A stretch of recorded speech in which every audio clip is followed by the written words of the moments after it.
Mike. How you doing today, man?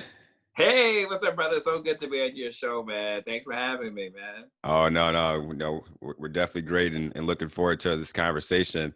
I know all your handles are I am Mike Muse, right? Yeah, very simple. Very simple. So with that saying, like, who is Mike Muse? Like, how would other people describe you as a person?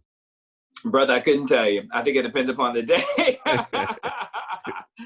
I think people just see me as someone who loves to share information, someone who loves to teach, loves to empower, and is a strong advocate for Black men and for Black boys. Okay, okay. Strong advocate. So I mean, let's expound on that a little bit more. So, would you say that's like one of your core focus around just being an advocate for Black men and Black boys? Well, I wouldn't say that's my singular role, but it's a strong part of my constitution. It's something that I advocate for a lot. It's through a lot of prisms that I talk about, like in the context of policy, political discourse. We live in a day and age now of identity politics, right? So whatever you lean into, whatever you identify with and as, we're in that space now in American discourse where we kind of lean into what we choose to advocate for, right? Whether it's equity, whether it's female equity, whether it's LGBTQAI, whether it's Latino, Latinx community around immigration, whether it's Black women, whether it is for Black men. So I like to center Black men in conversations and center Black men in political discourse, in particular, young Black boys. Okay. And then, I mean, background wise though, so you studied engineering at Michigan, right? The great school of University of Michigan. Go And blue. then go blue. And then you ended up transitioning into your own record label. hmm Yeah. So I went to University of Michigan, did industrial engineering, and I did nuclear chemical research, and just wanted to try something new once I graduated. And I partnered with a fellow Michigan alum, Marcus Collins, and we had this wild idea to start a record label. Right, two engineering kids from the great state of Michigan, hashtag Fear Michigan, and it was just something we wanted to do. It wasn't something that we set out to do initially, but it just kind of came into being, and we had incredible success. We had incredible strategic partnerships with Starbucks, Chrysler, McDonald's, NFL, the NBA, you name it, we had it, right? And so it was just something that I was enjoying. So I didn't really have a passion. I think a lot of times we tell our youth, go follow your passion, even adults, go follow your passion. Well, I don't believe in that. I believe that we should follow curiosity, right? And it's following my curiosity every single time that's led me to exactly the place I am right now. I'm just following my curiosity. So music was a curiosity for me. And that's kind of how I got to the road that I'm on right now, and I'm having a really great time with the journey. So I guess following that curiosity around music, what were some of the greatest things that you learned from that experience?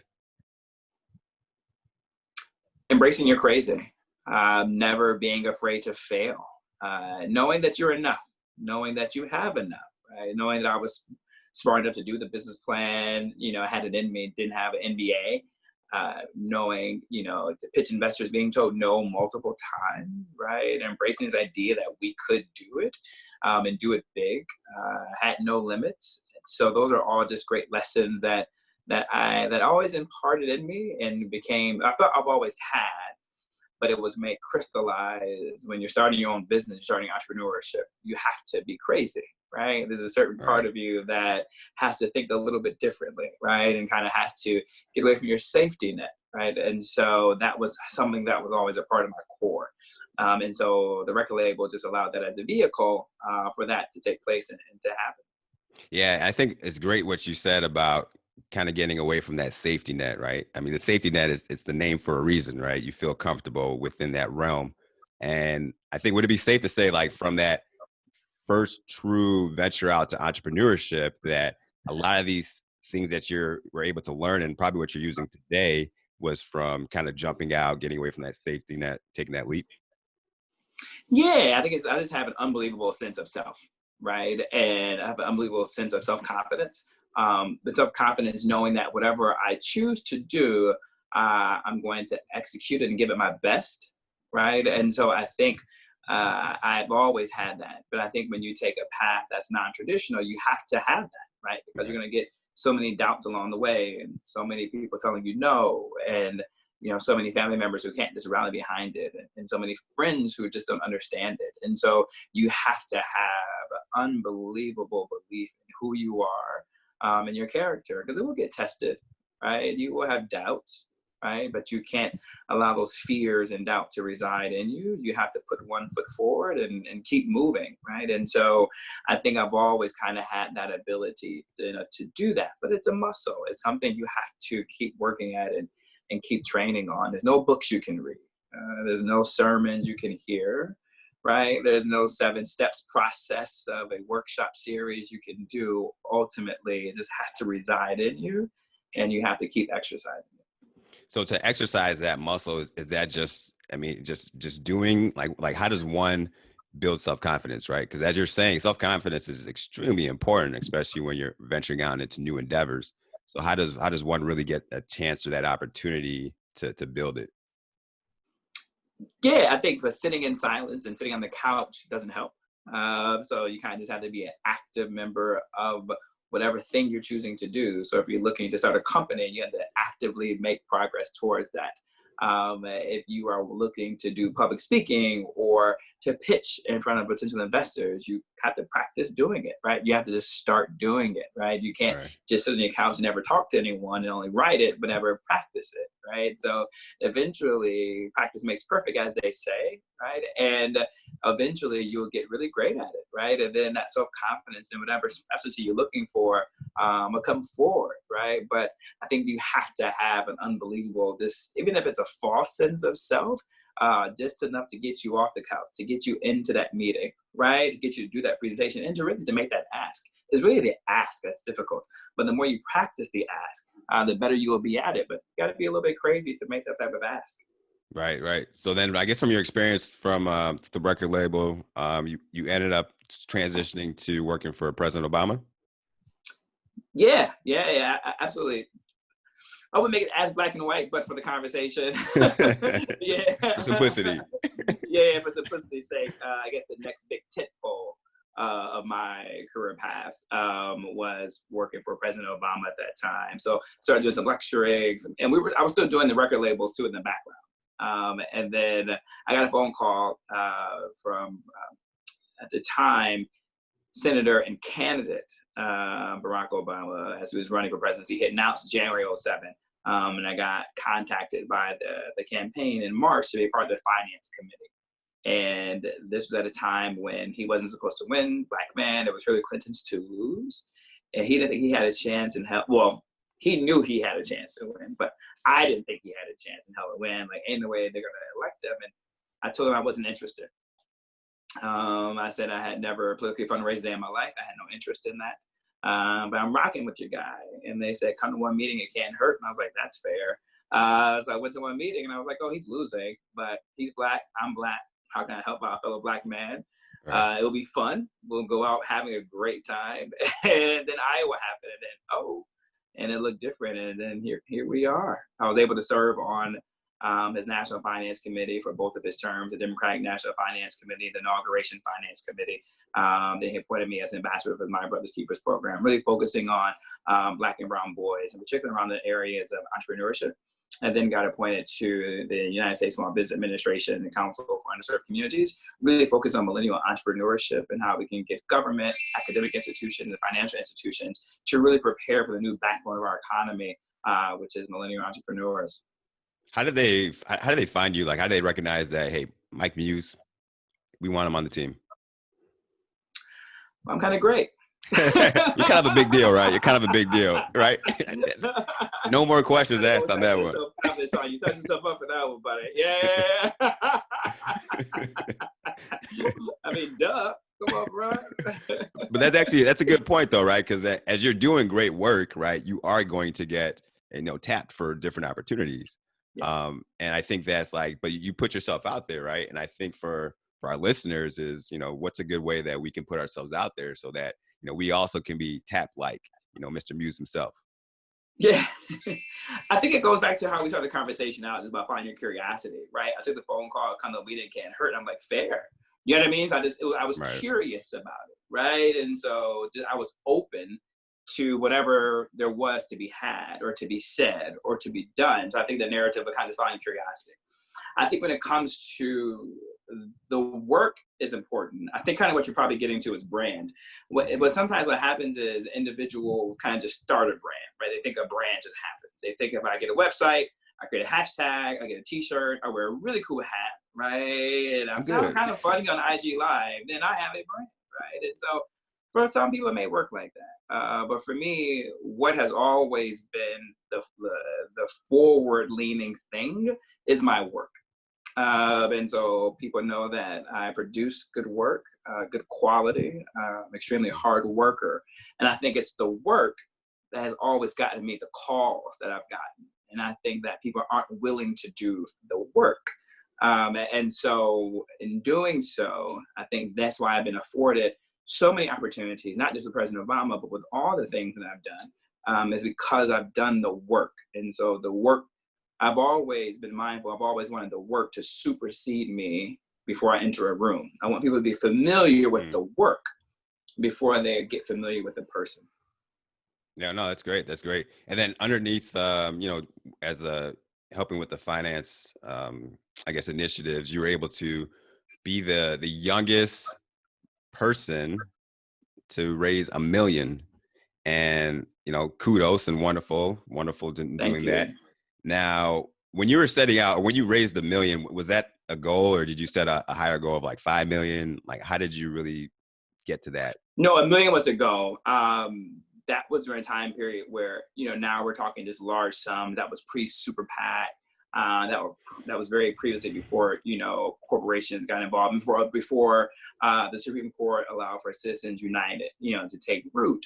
And so they were really $10 checks, $100 checks, you know what I mean? $10,000 checks, the max at $35,000, but at a certain point in time. And so $1 million at that time was a very high bar to clear. There was only a few of us who got over the $1 million mark when it comes to that. And so that was a goal, right? Like if $1 million and over is the top, then I need to be at the top. And so what I got to do to get to the top?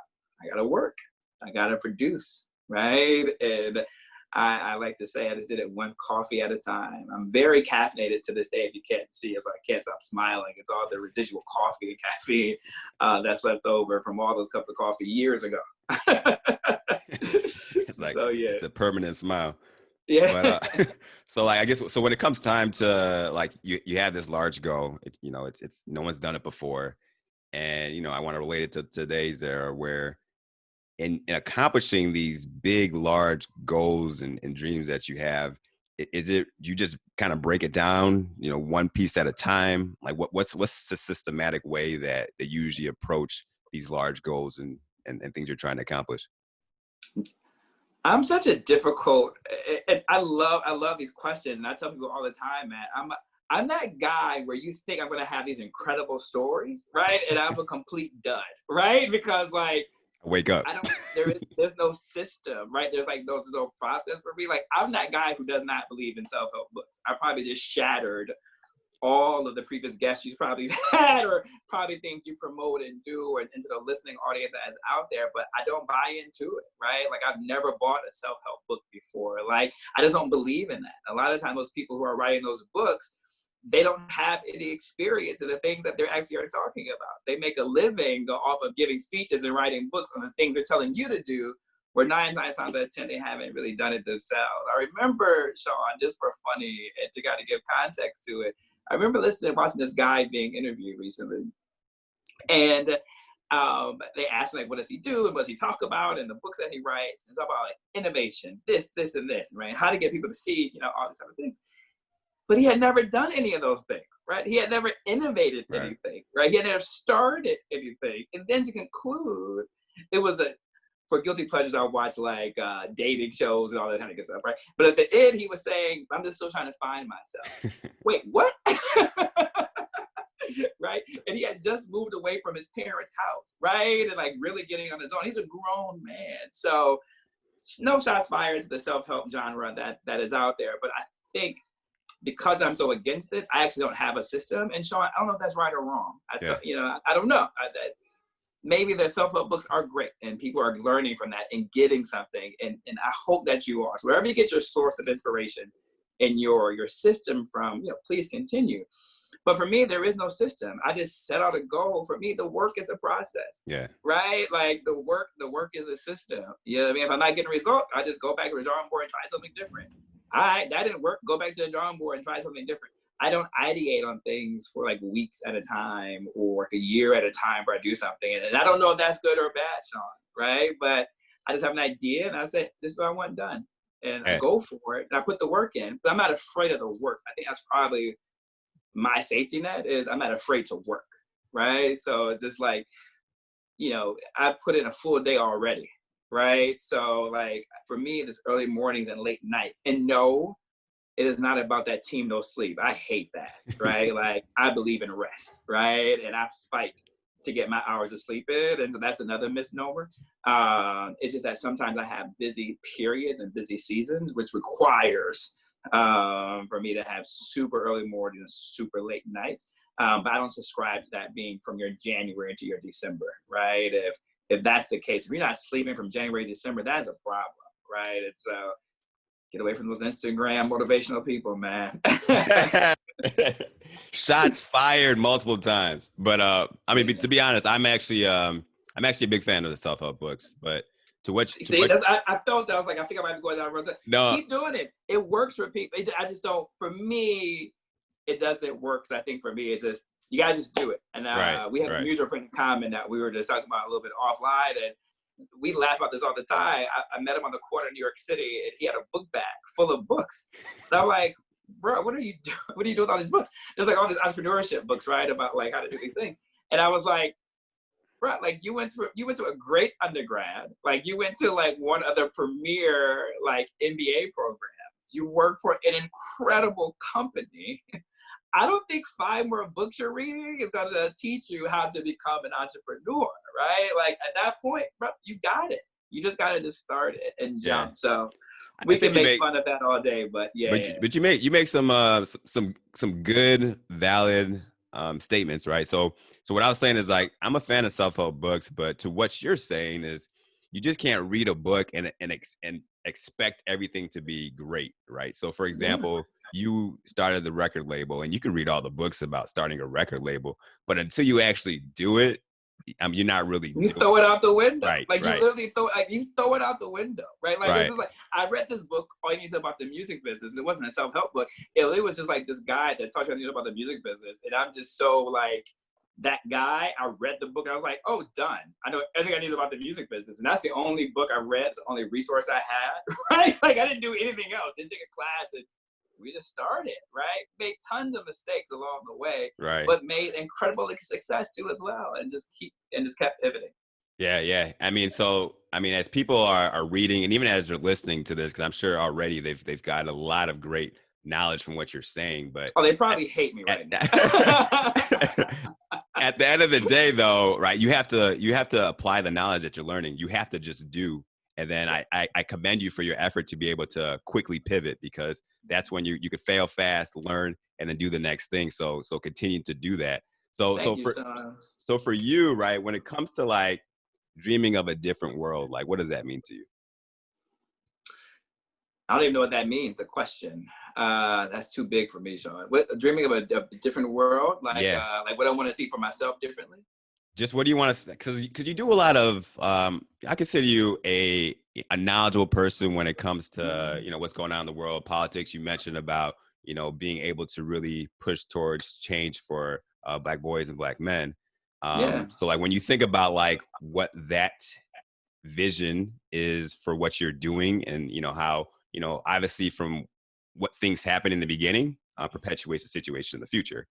Okay, I know. Yeah. So I'll take it from a perspective of like a world I want to see different for Black men and Black boys. I guess part of my advocacy in that particular space is for us to be seen as whole, for Black men to be seen as whole, for Black men to be seen as fathers, for Black men to be seen as husbands, if that's what they choose to do, for Black men to be seen as not threatening, in a world where Black boys are reading proficient by the end of 3rd grade. Mm-hmm. So by the time they enter 4th grade, they don't perpetuate the school to prison pipeline that perpetuates a dropout rate.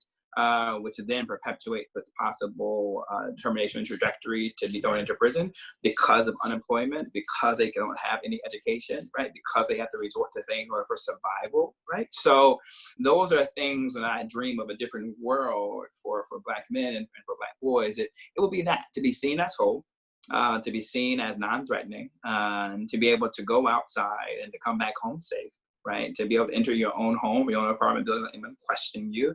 And for Black boys to be reading proficient by the end of third grade. Love it. Love it.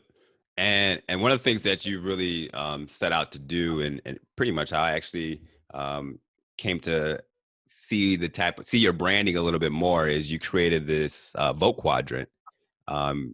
Where did that idea come from, and what exactly is it? I know you focused on district attorneys, police commissioners. Where'd that idea come from? It goes back. That's a really great question. Thank you so much, Sean. You're asking some really good questions. Oh, thank you. Thank you. Kind of a big deal too. I'm joking. I try. It comes from the whole notion. Again, this is where I didn't set out to do a brand, right? I didn't set out to start an organization, right? I didn't start out to seek a nonprofit. It's the work has allowed this brand or Vote Quadrant to be what it is, to allow me to even get on your show today, right? Like, that is a perfect example of the work. So I'm a lead contributor, political contributor for this Black publication called Levels in partnership with the Medium. And Level is a publication that focuses on the Black male narrative exclusively for social and cultural constructs. So I had an op-ed that was due, just so happened at the time that we learned of Ahmaud Arbery's murder. And so, being the person I am, I didn't want to write another think piece. I got to write about it, right? And I was like, but I'm just so tired of the conversations of another Black man being killed by the hands of the police, another hashtag, another protest that probably is not going to get anything. And so I was like, well, how do I get these police officers to be held accountable? Because the reason why they keep doing it is because there's no consequence or action, right? They never see themselves being brought into court. They never see themselves being tried. And they never see themselves being found guilty. They never see themselves being sentenced to 25 years to life. And I was like, well, how can I get that to stop? Because if they do start seeing themselves like that, they'll begin to maybe slow down on the trigger. I was like, okay, cool. Well, who's responsible for this? I was like, the 4 municipal offices of the mayor, the police commissioner, chief, the DA, the judge. I used my engineering hat. And I was like, that's 4, that's quad.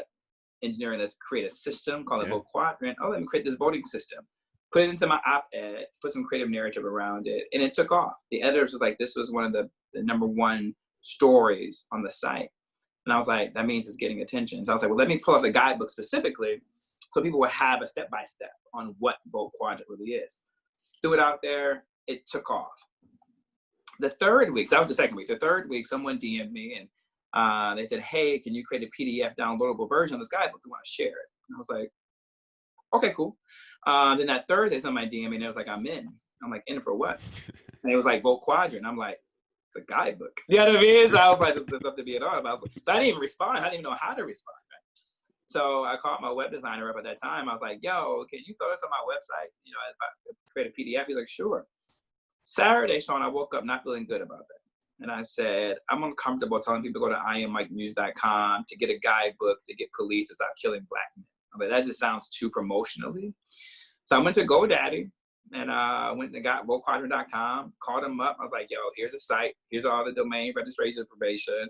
Throw the guidebook up there and just put the system up. And he was like, done. It was ready by Monday night. By Wednesday morning, I put it on my social. And by Wednesday night, I had this incredible day of fielding calls from entertainers, athletes, corporations, academic institutions, nonprofits, you name it, people wanting to participate and become a partner of Vote Quadrant. To the point where I didn't know what to do. So I ended up having to create a nonprofit just to field all the incoming, just in order and effort just to hire staffing in order to institutionalize this. So this isn't just for me 2020 now. This is a forever thing. Because when I started it, I was saying in my op-ed, this is a solution, but I realized it's the solution.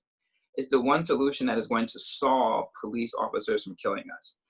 Because we keep telling people to vote, and we should, it's important. That's also a disconnect from the energy on the ground, the energy from the protesters, right?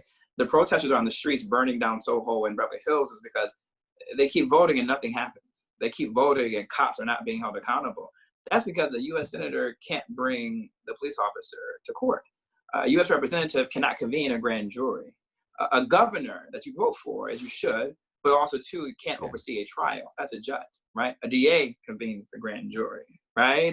The police chief determines if that person should be arrested and all those things, right? They're all in cahoots, right? So although the police chief isn't voted on, the mayor appoints, but the way I do a civic education is I teach people the questions to ask each candidate as if they're running. So I ask you to ask a candidate, a mayoral candidate, the questions as if he or she is running for police chief. Knowing who they're going to be and so appointing. It became like a solution. That's why it's just really taken off the way that it has. So that's how it got started. That's what it is. And that's the purpose of it. But it just goes to show the authenticity of it was real, right? The work I put into it was so real. It was so simple. But it took a lot of work and years of just being in the experience of this work in order to do it, that made the results be as wide sweeping as it is, right? To like, you know, I'm sure as you know, I've been on a lot of large platform networks and news organizations outside from me just going on as myself that I normally go on, but they hit me up. I had another major network hit me up yesterday and was like, hey, we've been hearing about Quadrant. We want to talk to you. You know what I mean? So it's just like, it's a product of the work. So that's a really great example of the conversation we've been having. But I've been in this space in advocacy, which is why I advocate for Black boys and Black men for so long that I've already thought all these things through because I've already been doing the work, where a lot of people are doing it now because it's trending. A lot of people see financial gain from starting a nonprofit dealing with these Black issues that we're dealing with, or that it's cool to get Black people to start voting. I can make money off of it, which is why you see some of them are in trouble right now because they've been called to the carpet because they didn't do enough work to do the research to see what it is they're even talking about. So it's all about the work. So those are themes to me are gonna be very consistent. You can't be afraid to do the work, right? And you can't start something because you feel it's trendy, right? I have a very busy life. Adding on a nonprofit was not in my radar, right? It was the point my attorney was like, Mike, you've got to start a nonprofit. I said, I'm not a nonprofit kind of guy. I don't even know where to begin with a nonprofit. Do you know what I mean? Yeah. But that's case in point too as well. I hired someone who helped me start the nonprofit because I don't know what to do. But because I didn't know what to do, guess what I didn't do, Sean?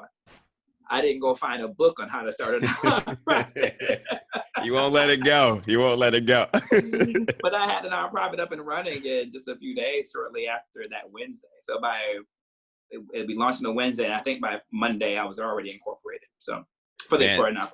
So many life lessons that you just spit out, right? The first one is around that there's no shortcuts, right? So you've done like the genuine work to just have this knowledge, right? And knowing where's the impact going to come from, right? Two, I think it's around being able to just do it, right? So you had the knowledge and you saw that you had to do something to have that impact, and you're just like, I'm just going to do it. And through that, right, this nonprofit came about, and a tool that, especially during that time, I had a lot of people, right, come to me and like, what should we do? How do we get involved? And then, when you're saying, do your research as well, right? There's that information's out there, but then being able to also point them into the Vote Quadrant website was wonderful, right? Because it was like true impact that you can really have, and like, get out and vote and know exactly the pieces that are in place. And then the last thing that I got from you was around leveraging, right? I think so many times that we have that paralysis where we just don't know where to start. We don't know what to do, but you've been able to leverage other people to even magnify this message that you're trying to push out. So kudos to you. Thank you. So around though, because since we're on that, but that's because people have seen the work.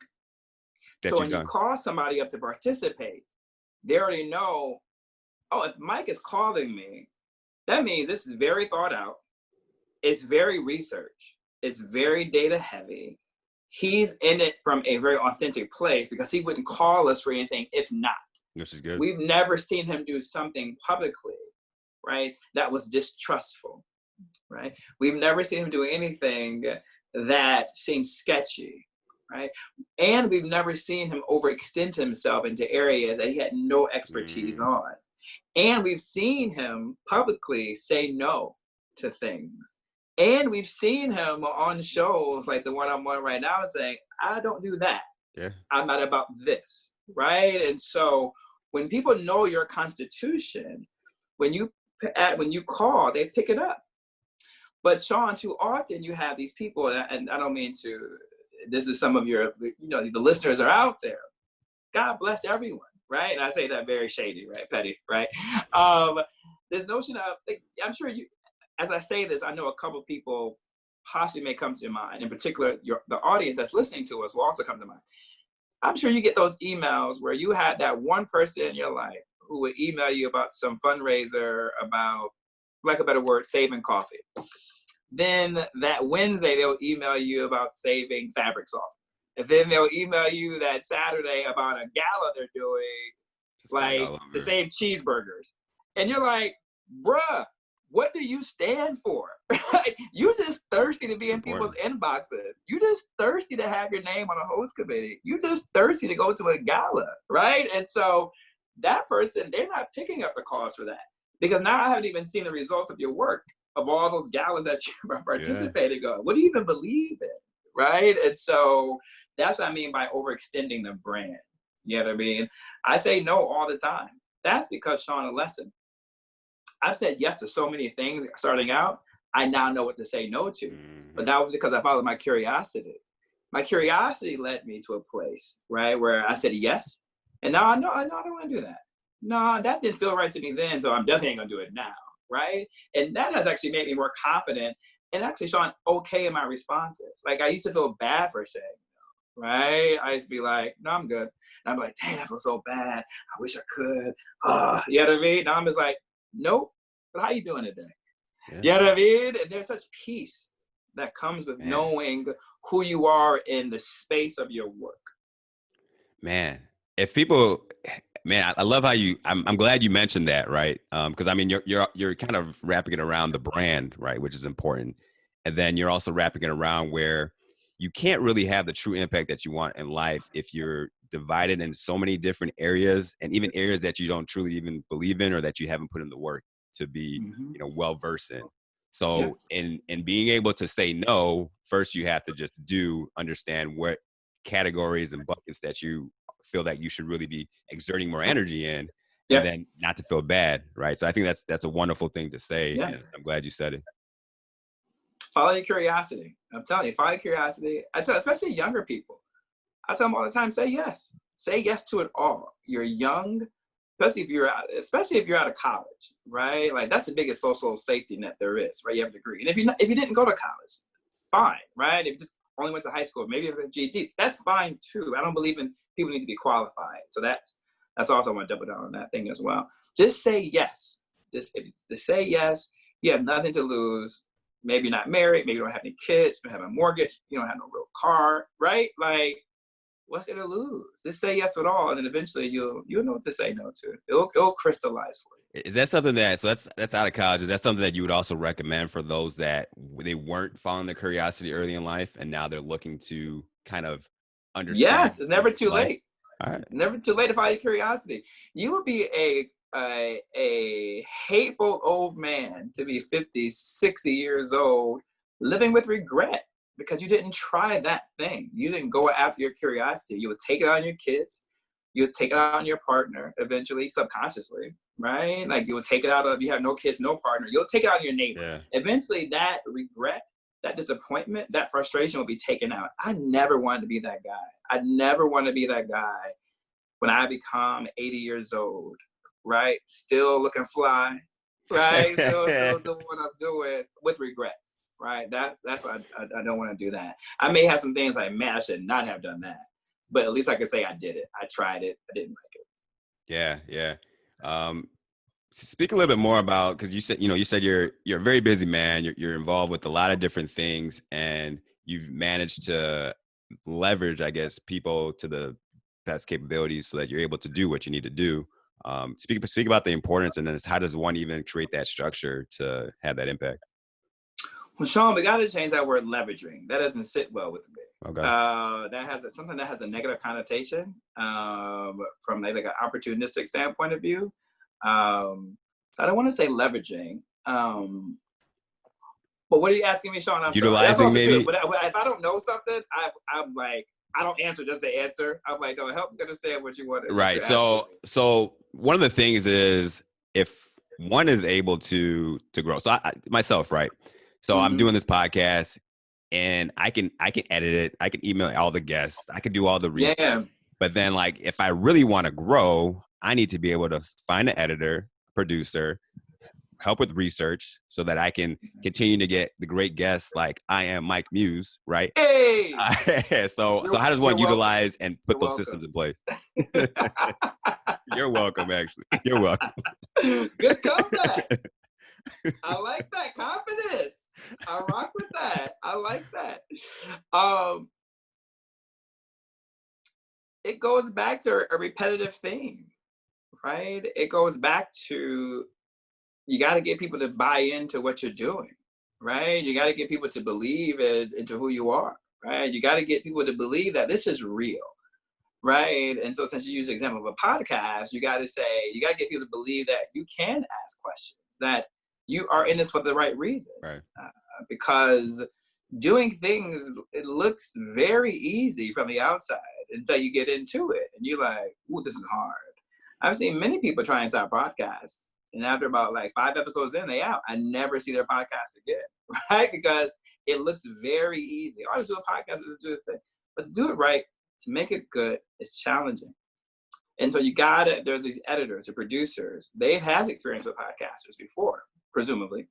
So they need to know that this is something you really want to do authentically, right? And then they'll be willing to edit it for you. They'll be willing to produce it for you. But you got to get people to buy into your vision. And that's across the board, whatever you choose to do. If you want to start a coffee company, if you want to start a coffee shop, right? You got to get people to buy into the belief of why you want to start this coffee shop. Do you really care about this neighborhood? That's what you're saying in your mission and business plan. Do you really want to impact change? How have you done that before? I've actually never even heard you talk about community before. Now all of a sudden, community is a major part of your business plan. You see what I'm saying? So it's just like you have to get people to buy into the authenticity of who you are, and I think that's it. Okay. And then as we are on the term buy-in, right? I think, when you connect the vote quadrant to even the upcoming elections and even what's going on the local side of elections and politics, how do we get these young people or even people that aren't really connected to voting in general? How do we get them to buy into the importance of staying connected? Well, I can only speak about vote quadrant. So for me, we're leaving no stone unturned. So we are doing a series of things from interviews, cable shows, TV shows, series, writings, to even doing what we're doing right now with Instagram Live. I created this series called The Reverse the Mic, where essentially I would take a rapper, turn my microphone over to them, and have them ask me questions about vote quadrant, right? But I'm getting people who are not Kendrick Lamar. I love him, love Kendrick. Love Common, right? But they're always invited to have political discourse, right? That's not the audience I'm trying to reach. So I've had Guap Dad for 1,000 on. I've had 600 Breezy on, right? And their followers are large. Their engagement is high. People really listen to them when they speak.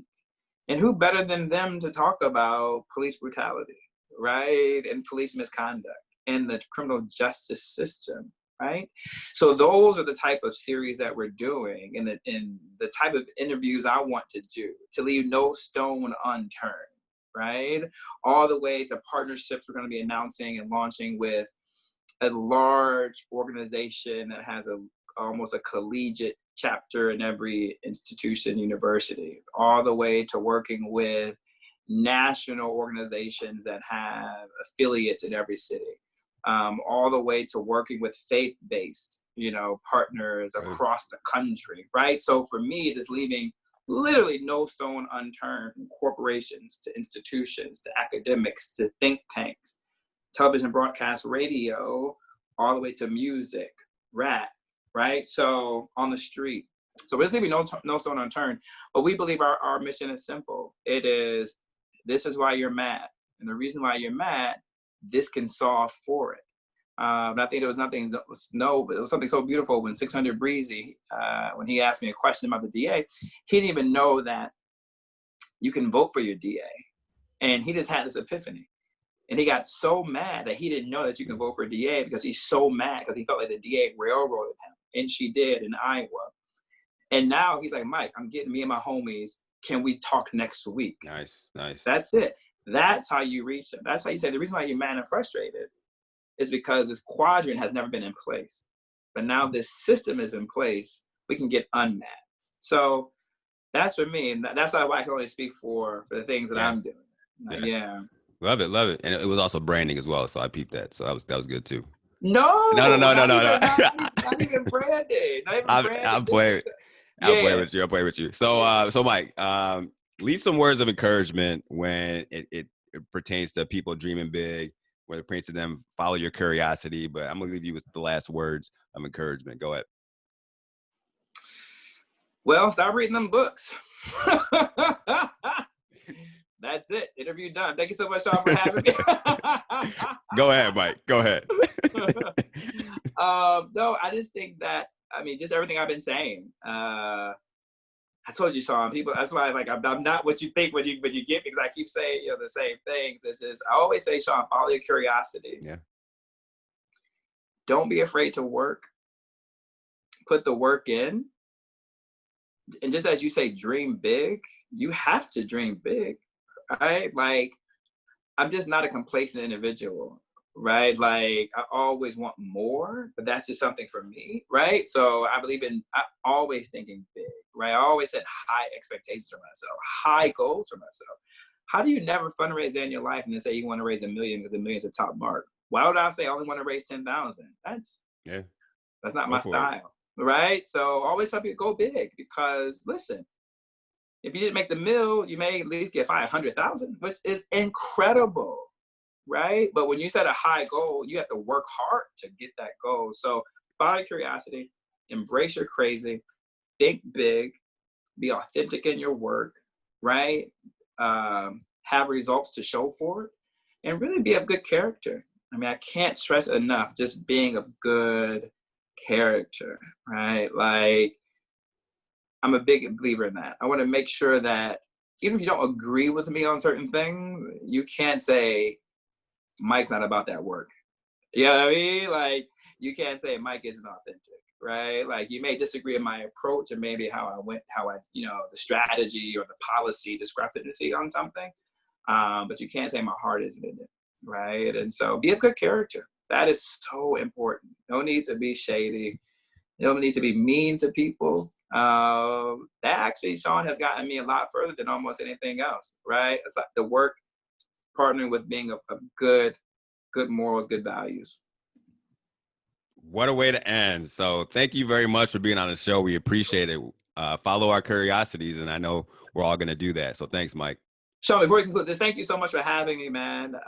It was, I don't do these too often, being on the other side, right? And I would say it is difficult to interview a host, right, who does this for a living. And I think you're going to come across, and then it's going to be difficult for people to interview you, right? And so you did a fantastic job, brother. When I say you did a fantastic job, you did a fantastic job, man. I appreciate it was a pleasure. I can't wait to see the impact that you're going to have with your audience, from the guests that you're going to have, and for the conversations you're going to lead. So salute to you for just starting, Sean. Thank you. So don't read anymore, brother. You're good. I'm always reading. I'm always reading, but I'll apply it too. Yeah, just keep going, brother. Keep going. I appreciate it. Thanks, Mike. It means a lot. Appreciate it, man. Thanks, Mike. Take care, brother. Please remember to like and subscribe.